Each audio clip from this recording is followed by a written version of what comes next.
छीनकर कुछ चंद बड़े बड़े उद्योगपतियों को देनी शुरू की। कांग्रेस की सरकार को भी घमंड हो गया था। तो दोस्तों, इस देश की जनता ने कांग्रेस को उखाड़ के फेंक दिया।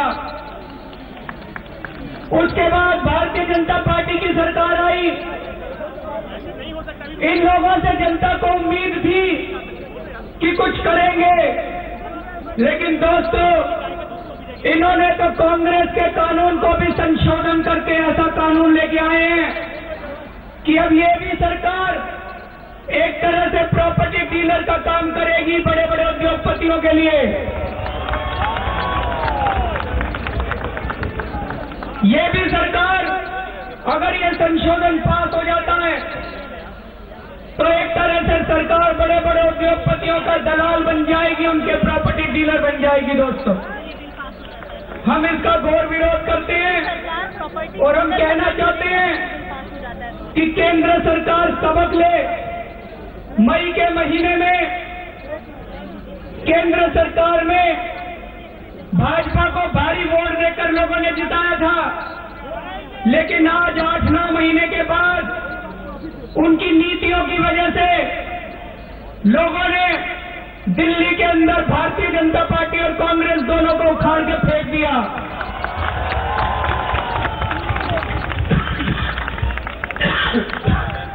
इस देश के अंदर जो भी पार्टी, जो भी सरकार गरीबों की खिलाफत करेगी, गरीबों के खिलाफ कानून बनाएगी, किसानों की खिलाफत करेगी, किसानों के खिलाफ कानून बनाएगी, उसको जनता बिल्कुल टिकने नहीं देगी, उसको जनता सबक सिखाएगी। हम अन्ना हजारे जी के नेतृत्व में देश भर में जो ये आंदोलन शुरू हुआ है, इस आंदोलन का समर्थन करते हैं। और आज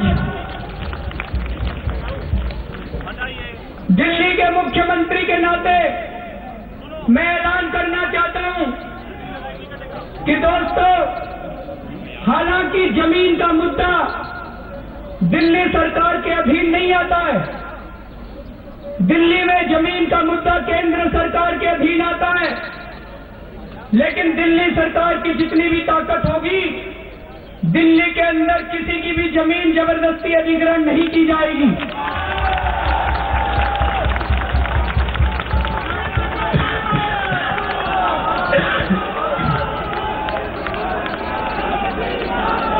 अगर सरकार विकास करना चाहती है, अगर हम स्कूल खोलना चाहते हैं, अगर हम अस्पताल बनाना चाहते हैं, अगर हम मेट्रो बनाना चाहते हैं, अगर हम जनता को सुविधा देना चाहते हैं, मैंने देखा है जनता खुशी खुशी अपनी जमीन देती है। दोस्तों, मैं अभी दिल्ली में चुनाव प्रचार के दौरान कई गांव देहात में गया था।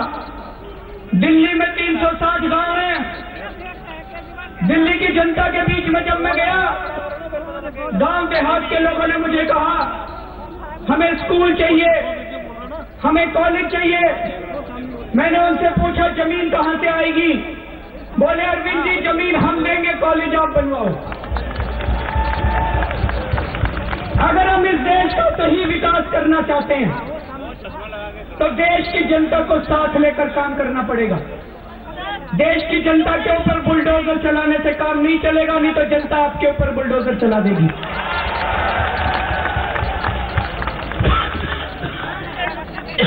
तो दोस्तों,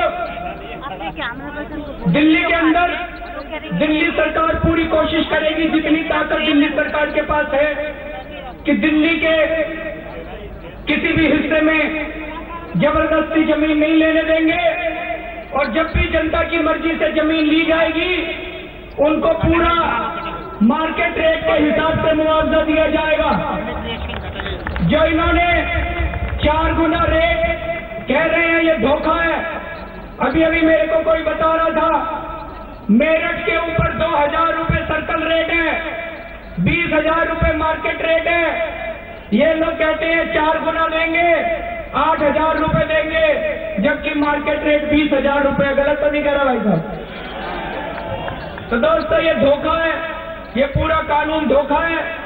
और अन्ना हजारे जी को मैं ये कहना चाहता हूं, मैं उन्हें हमेशा अपना गुरु मानता हूं, पिता समान मानता हूं।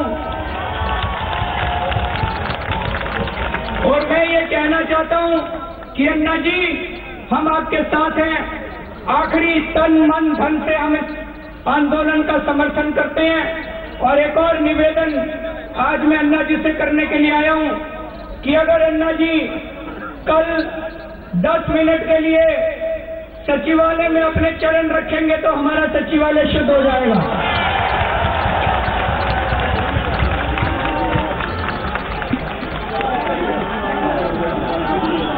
अगर दिल्ली के जितने भी हमारे हेड ऑफ द डिपार्टमेंट हैं, मैं चाहता हूं कि अन्ना जी 10 मिनट के लिए सचिवालय में आए और दिल्ली सरकार के सभी हेड ऑफ द डिपार्टमेंट को संबोधन करें।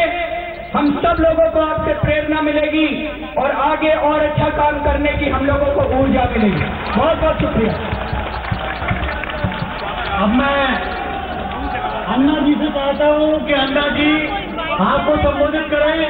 उसके बाद राजगोपाल जी की यात्रा आ गई है और ये मंच समाप्त होकर राजगोपाल जी की यात्रा के लोगों का स्वागत करेगा। बाकी सब लोग नीचे जाएंगे।